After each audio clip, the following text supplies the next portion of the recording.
Tonight. Do you need a deputy out to your house? They are trying to break into my house, please.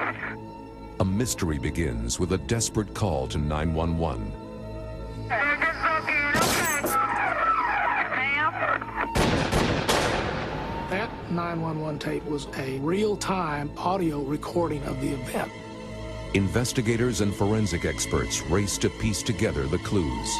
Things were not adding up. Could a man sworn to uphold the law have broken his vows? He told her to put the gun down and shot her.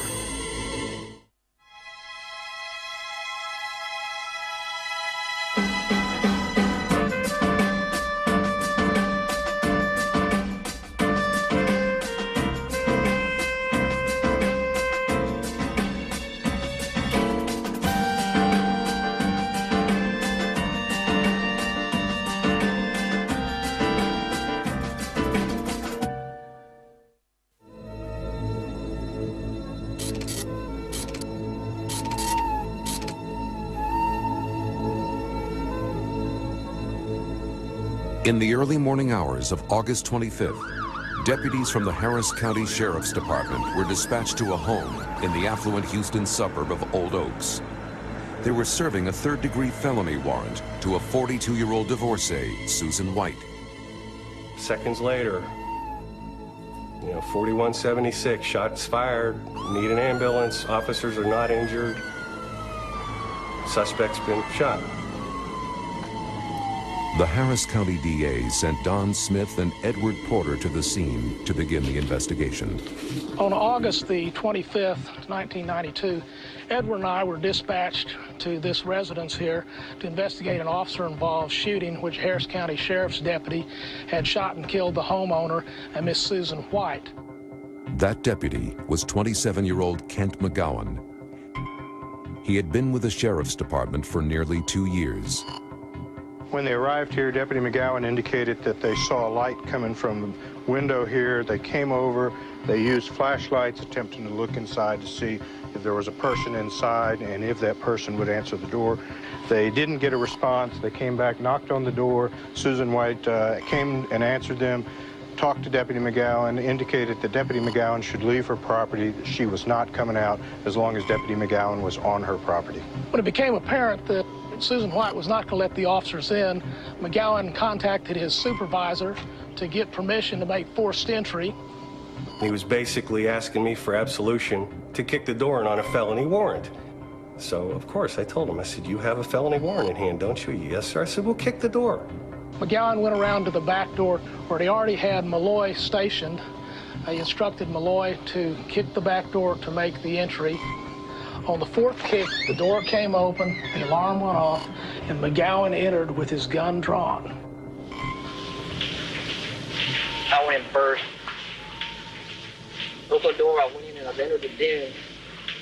Saw White crossing the bedroom door and shoving her hand. I was giving with a gun. But I know they deal with it. We ran across towards this point of the house. Had my flashlight in my left hand, my weapon in my right. She was sitting on the edge of the bed pointing the gun at me. I yelled twice, I said, drop the gun, drop the gun. And she came up with a gun just like this. I yelled the third time, I said, drop the gun. She was like shooting us on fire. Everybody was kind of the impression there's no problem with this or executing a felony warrant. She was armed. He told her to put the gun down and shot her. You look at it and you think, well, it sounds good. I can remember thinking to myself, well, there's a gun on the floor, and this seems to agree with the idea that someone in this room has threatened the officer with a gun. Initially, investigators thought it was a justified shooting, but within hours, they began to ask questions. The first thing that struck me as strange about this shooting incident was that McGowan had had some prior contact with Susan White, the deceased. Miss White is a middle-aged lady in a very nice house, and that she pulled a gun on him. More doubts were raised as investigators continued their walkthrough of the crime scene. McGowan says he proceeded across through the breakfast room to the entry between the breakfast room and the living room. Right at that entrance, he says he sees Susan White to his right, moving over to the left and entering a room. McGowan then says he follows Susan White to her bedroom. When they started running down the things about how they enter this dark house and he runs across the room, that's when it starts setting the bells off with me. Jason, Susan's 17-year-old son, was sleeping upstairs when officers broke down the back door and proceeded into the house. Officer McGowan claimed Jason was dealing guns. When we came up on the scene, we're trying to find out who the vicious gun dealer involved in this is, and we see in the back of one of the sheriff's department cars this young man, I think he was 16 or 17, but he looked like he was 12, in a pair of boxer shorts, shivering in the back of a car. And, you know, you're going, this is the guy that resulted in you going to get a warrant and coming out here to kick a door in the middle of the night to arrest his mother? I heard 3 shots. An automatic pistol. I got on the phone with 911. 11 County, what is your emergency? Is this your house alarm or car alarm? It's my house and I heard the shots going off.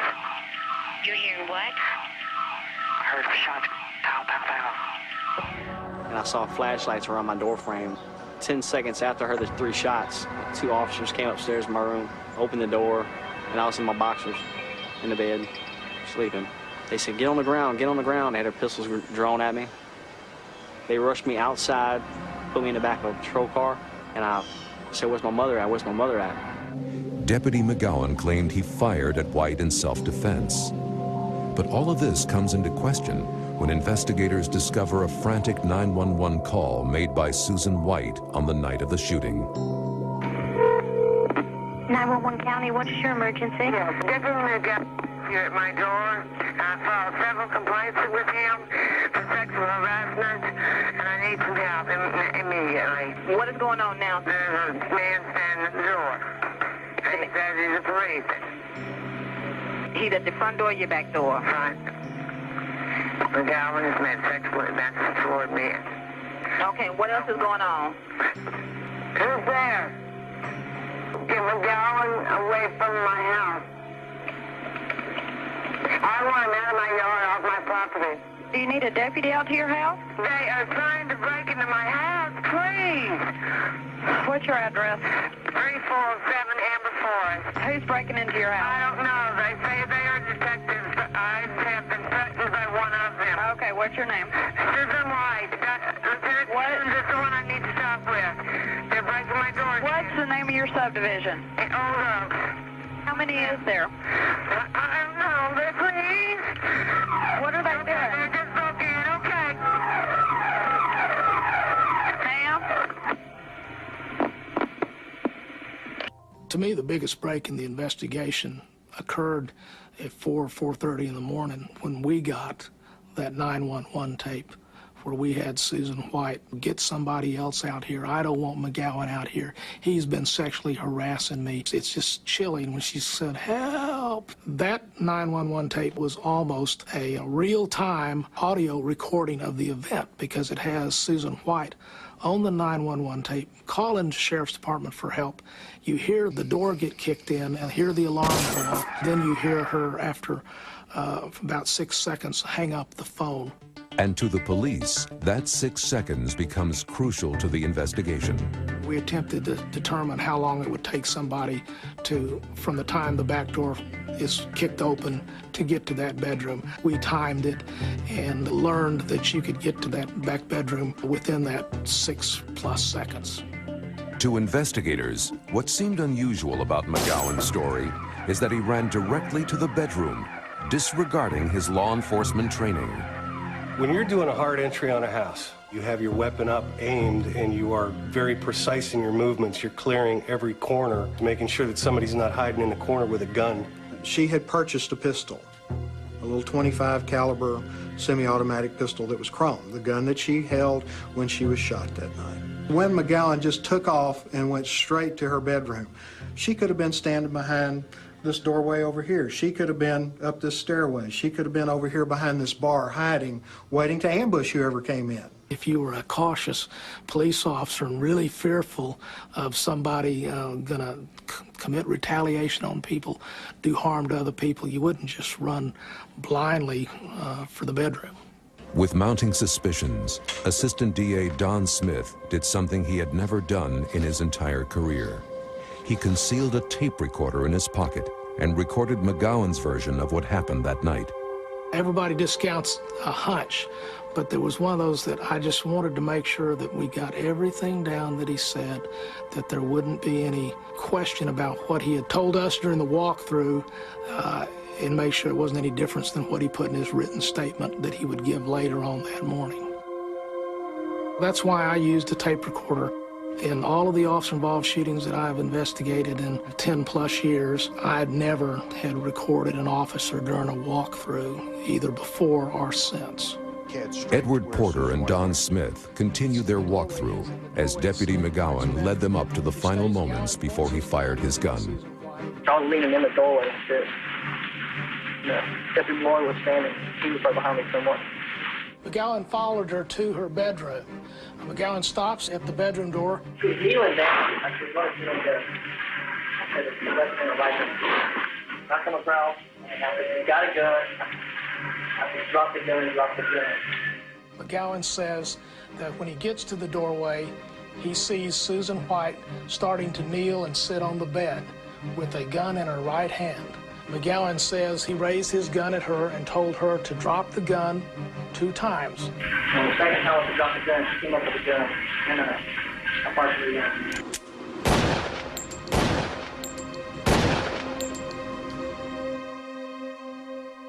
When Edward and I finished the scene investigation, we didn't say a word to each other. We just both had this uneasy feeling.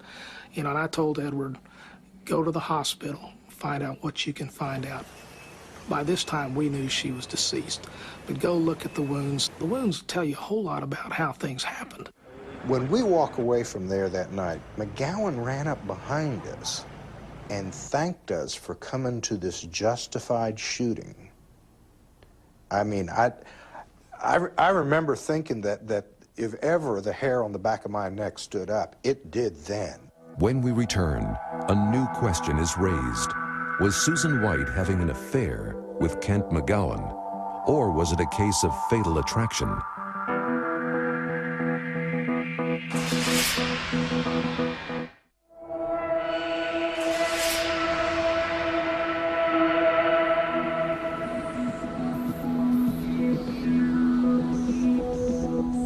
The investigation at 3407 Amber Forest Drive in an affluent Houston suburb has intensified with the discovery of a 911 tape recorded the night Susan White was shot by Deputy Kent McGowan.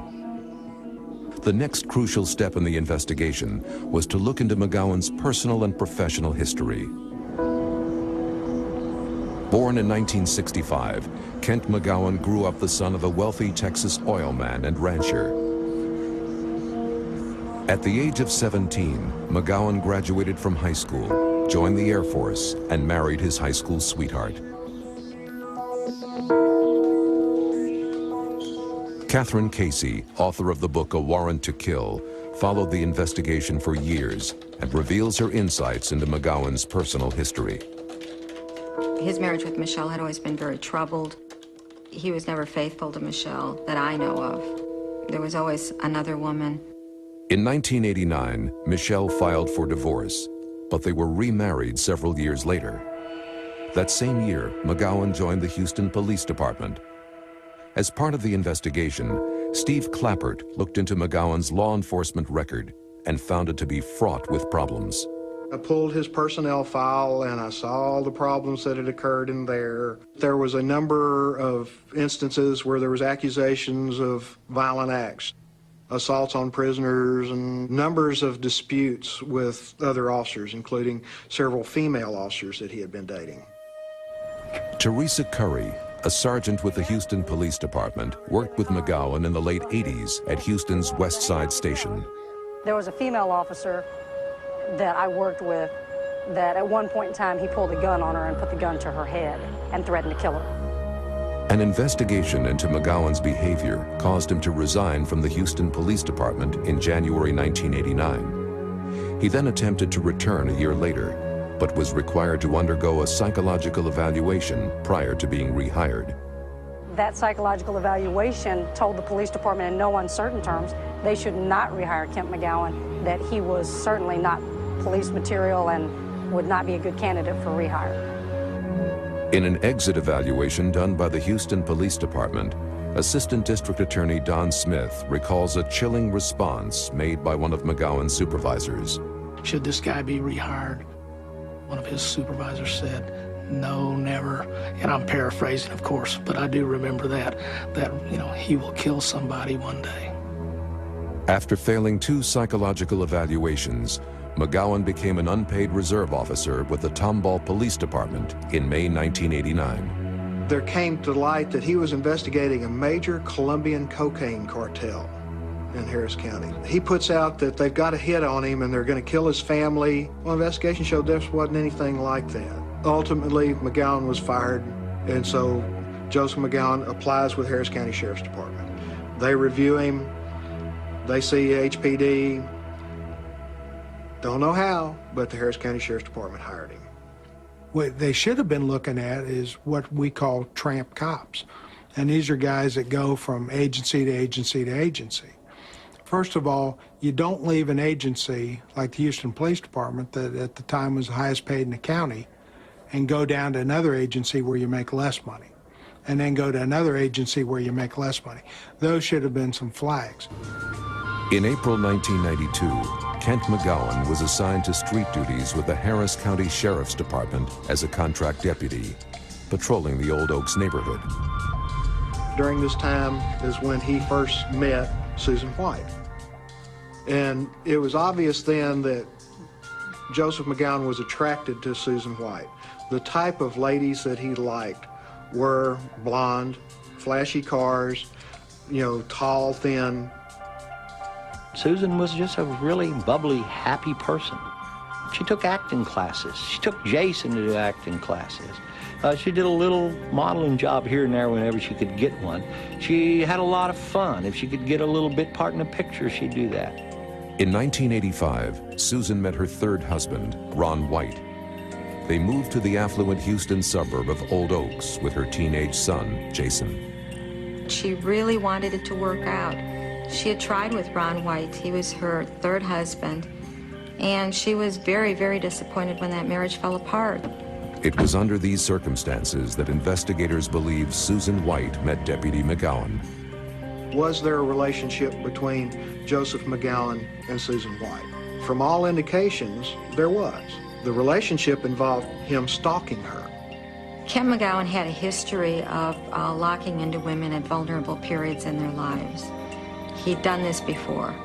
He could initially come off as being incredibly charming. He catered to women. He was also the type of person who was very impressed with money. Susan White was living in the big house. She had the white BMW. She had the clothes. She looked great. Susan White that summer was not interested in a long-term relationship with anybody like Kent McGowan. She told another man that she had a brief fling with that she'd had a one-night stand with a cop and that cop wanted more, and she wasn't interested.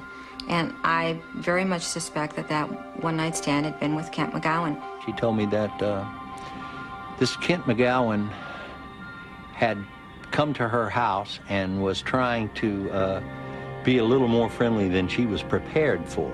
Susan said that every night almost he would stop by there and knock on the door and start making conversations. He done his normal stuff, if you take care of me, I'll see that Jason don't get in any trouble. My mother had mentioned McGowan quite a few times, like the encounters at the mailbox when he drove up and told us she had beautiful legs and he wanted to take her out. It got to where she was becoming hysterical about this guy, and she would tell me things, and then she was scared. She was petrified of him. She was terrified of him, and he threatened her son, and she's a very protective mom. Several weeks prior to Susan White's death, she sought advice from an acquaintance, Captain C.J. Harper of the Harris County Sheriff's Department. She went with Ray Valentine to speak with him over dinner. After Susan's death, Captain Harper came to the district attorney's office with some revealing information. Susan White approached Captain Harper, and when she was introduced to him, said to him, "I'm having a problem with an officer, Deputy McGowan.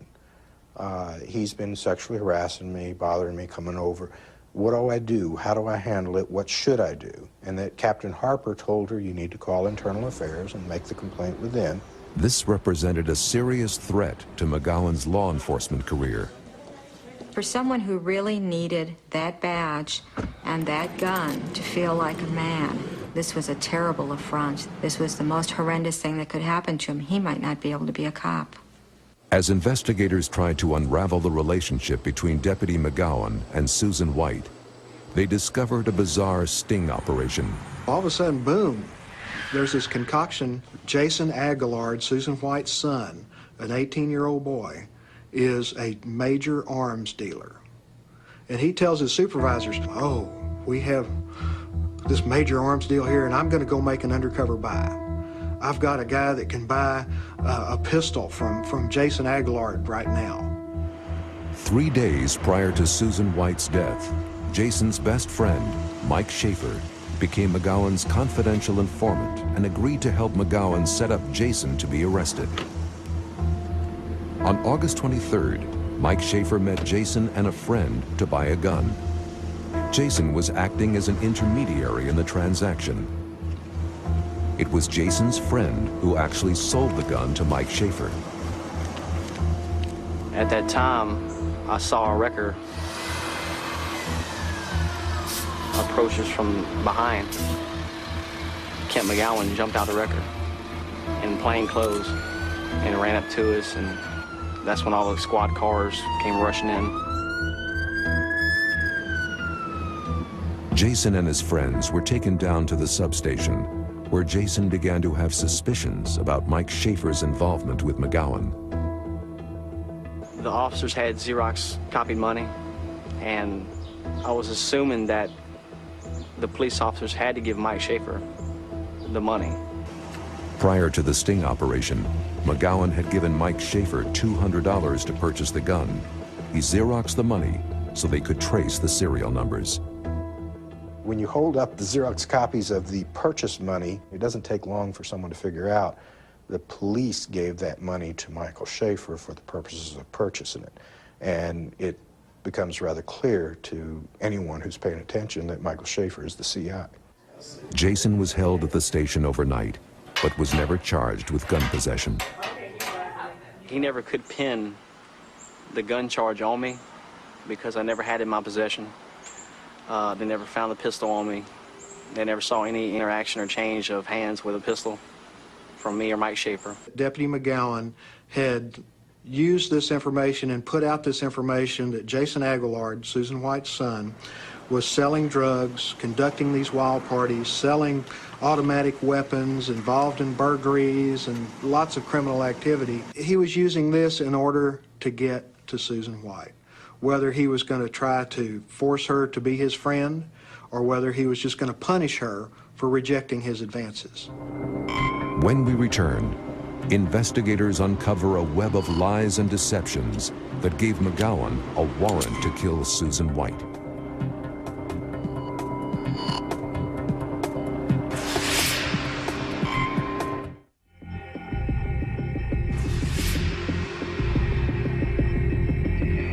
On August 25th, 1992, in a Houston suburb, Deputy Kent McGowan shot and killed Susan White while serving a felony warrant. Investigators discovered that 3 days prior to Susan White's death, Deputy McGowan arrested her son, Jason, in a sting operation, along with his best friend, Michael Schaefer. Michael was acting as a confidential informant for McGowan. This was the incident that precipitated the retaliation charge. This is where everything came from. This sting led to Susan White calling Michael Schaefer's mother. Susan White says, "I think there's a confidential informant involved, and you know, that's bad business. Confidential informants don't live long. I'm trying to find out where Michael is. I need to know what the story is, why Jason is arrested." That evening, Michael Schaefer paged McGowan, expressing concern over the phone call from Susan White. he says to McGowan, Susan White has talked to my mother and has talked about a CI being involved. And she said that CIs just don't live long. And this is worrying me because people are going to find out. I'm afraid someone might do something to me. And McGowan says, you've been threatened. Don't you understand? Susan White has threatened your life. I can go and arrest her for that.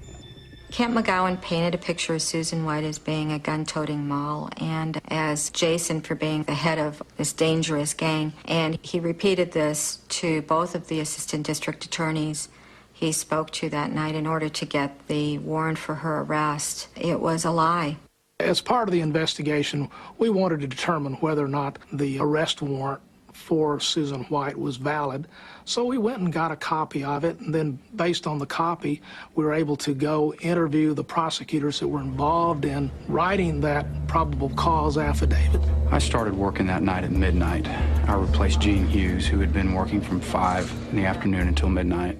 When I got there, she told me that there was a deputy who was going to be coming in wanting to get me to write him a warrant for retaliation. A retaliation occurs when someone threatens a witness in a criminal case.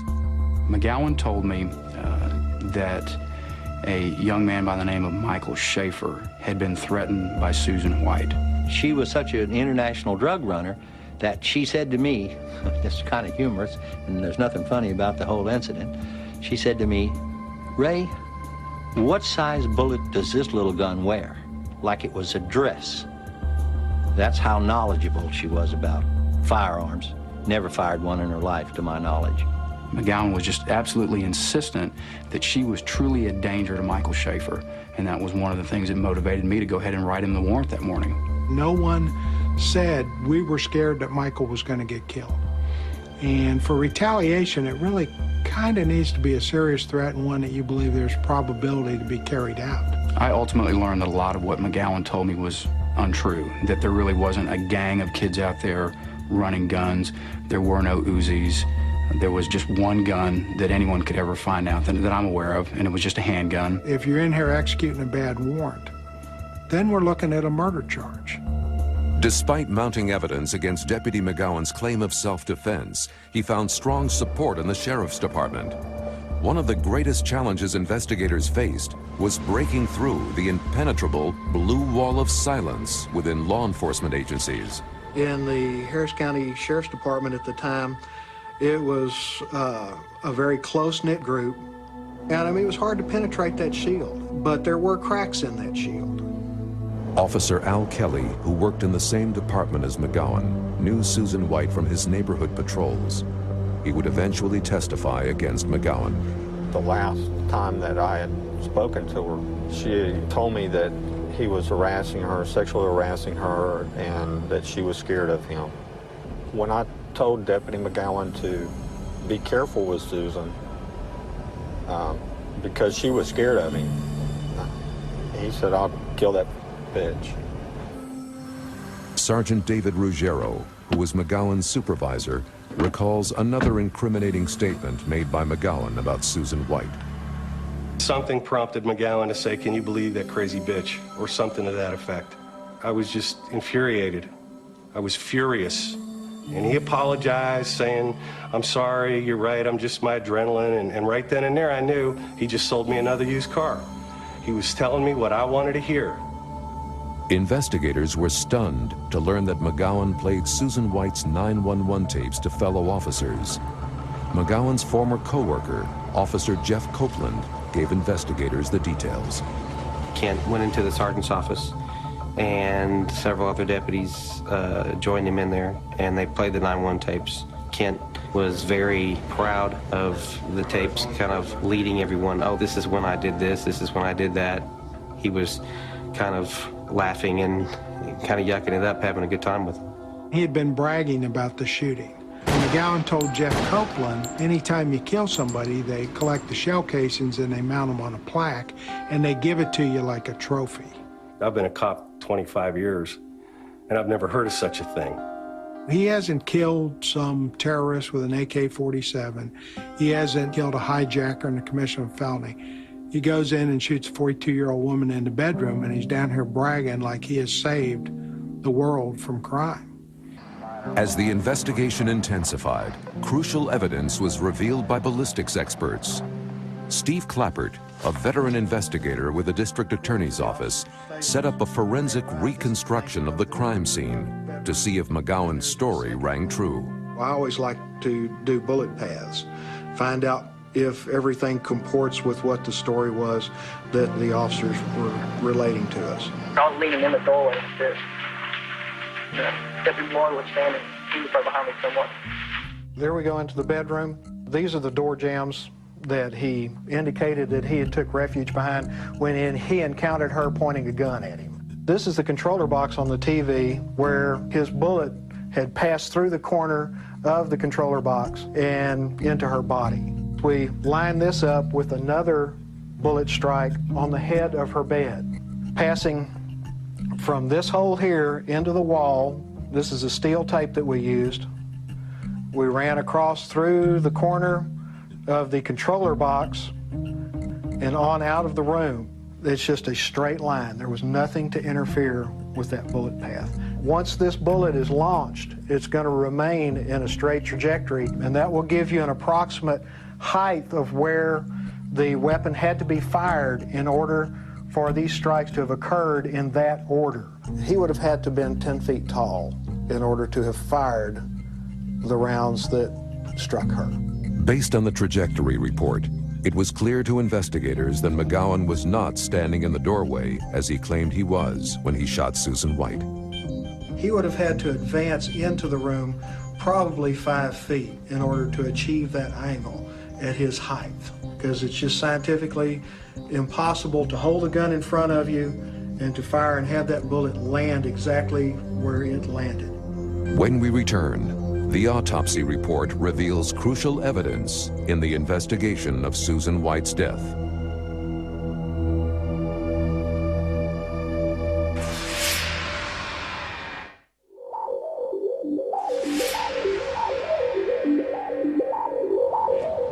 Investigators had serious doubts about Deputy McGowan's claim of self-defense in the shooting death of Susan White. McGowan's co-worker, Officer Jeff Copeland, then revealed a powerful piece of evidence about how the shooting occurred.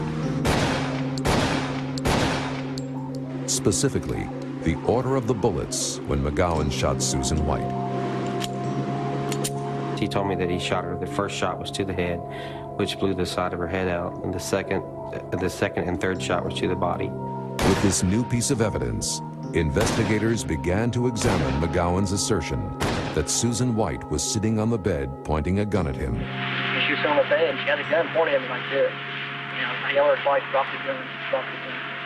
And she raised up like that, and she was shooting fire. Armed with the autopsy report and the knowledge that the first bullet hit Susan White across the bridge of her nose, Assistant District Attorneys Smith and Porter examined the trajectory of the bullets to determine the position of Susan White's body when McGowan shot her. He got a wound through and through the right arm into the chest. He's got another wound into the chest from right to left at a downward angle. And then you've got a third wound that goes across the bridge of the nose. There's no way you're going to get a bullet that goes across, cutting the bridge of the nose, breaking her glasses from right to left if she's looking at him straight ahead. It just doesn't happen that way. So that meant her body had to be in a different position.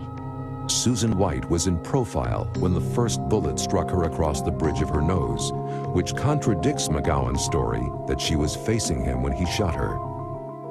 Her head has to be toward the middle of the bed and low to get the trajectory of that bullet coming across from the converter box to the headboard. So the position of her body has to be somewhere across the bed, completely opposite to what Deputy McGowan claims. The position of Susan White in a seated position, pointing a gun directly at Deputy McGowan is just impossible. Investigators were now convinced that Susan White was not sitting on the edge of her bed, pointing a gun at McGowan. His story takes yet another blow when investigators interviewed Susan's family. This policeman, McGowan, was saying that this was self-defense and that Susan had a gun. So I don't know why, but my first question was, what hand was the gun in? McGowan said and demonstrated how Susan White raised the gun and pointed it toward him with her right hand. I said, no. I said, Susan is very left-handed. She plays golf with the left hand, plays tennis with the left hand, drinks coffee with the left hand. What I think was in her hand was probably a telephone. With all the forensic evidence, prosecutors were armed with enough information to charge McGowan with murder. In February 1994, Deputy Joseph Kenton McGowan went on trial for murder in the shooting death of Susan White. At the first trial, one of the most amazing parts was that this thin blue line absolutely snapped, and one after another, I believe it was 8 officers got on the stand and said Kent McGowan was not to be believed.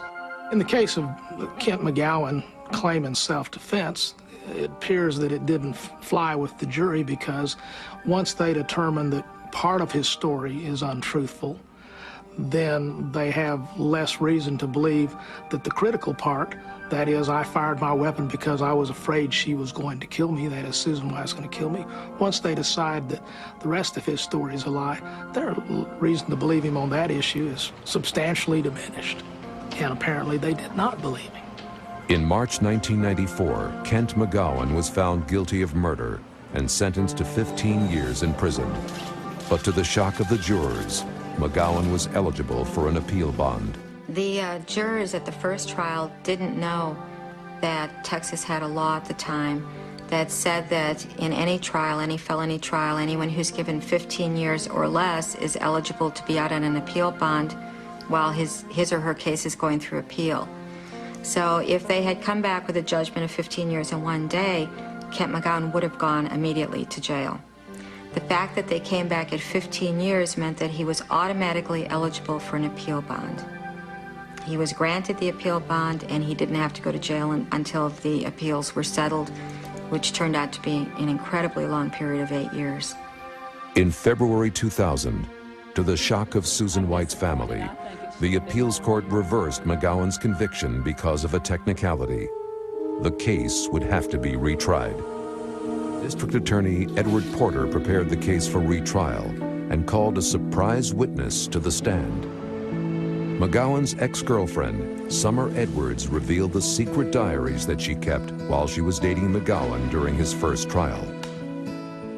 If he would have knocked at my door and had a sign across his head that said, "Hey, I'm a murderer, I killed a woman in cold blood, and I'd like to come move in with you and your daughter," well, I think I probably would have said no. But he didn't. He proceeded to tell me he was wrongly convicted and he was set up. He came across with flowers and romance and "I love you and I'm going to take care of you." As the romance intensified, Summer began to grow suspicious. I found him sitting on his bed in the master bedroom with his head in his hands, just pounding his head into his hands and just cursing and swearing and slurring and saying some things that I really, really couldn't make out. I said, "Susan White, is that who you're talking about?" And he said, "Yup." And he had this kind of strange, bizarre look in his eyes. And at this point, we were talking about getting married, and I had to ask him, I said, "Did you really mean to kill her?" And he said, "Yup." I said, "Why?" He said, "The effing bitch needed to be killed. She was effing with me. She wanted to get me fired, and she was gonna call my wife." After McGowan's confession, Summer made an alarming discovery. We were looking for some toys, and I just happened to be looking under the king-size bed there in Kent's bedroom, and there were some photo albums, and it was pictures of dead people, bloodied, murdered, shot up, severed heads. I mean, just the most disgusting pictures you've ever seen. And I said, "Kent, why do you have these?" And he said, "Because they're cool." And I jumped up and ran to the bathroom and was sick to my stomach. Convinced of McGowan's guilt, Summer Edwards went to the police and testified at his second trial. In March 2002, Kent McGowan was convicted a second time for the murder of Susan White and was sentenced to 20 years in prison. don't like it. I think it should have been 99 years without parole. That's the way I feel. My entire family feels like that. Joseph McGowan is a rogue cop. He's always played fast and loose with the rules. He's been in trouble every place he worked. And then he commits the ultimate crime while he's wearing a badge. I mean, he shamed everybody in this agency that wears that badge. He didn't kill a dope dealer. He didn't kill a rapist. He killed a confused middle-aged woman who was scared out of her mind. And I wasn't there for her. And she died. I'll take this to my grave. I feel hurt, depressed. It's been 10 years, but it's still hard. Every once in a while, it's hard to talk about it. Some days I can, and some days I can't. I'll lay in bed sometimes, and I just think about it, and I just break down. Or it's hard to deal with.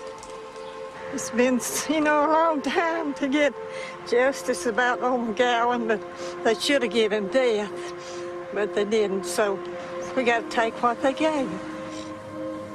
I don't think there's a day that goes by we don't talk about her. Something about Susan comes up. And my whole family just loved her. Joseph Kenton McGowan is currently incarcerated at the Daniel Unit of the Texas Department of Criminal Justice. To this day, he claims he is innocent.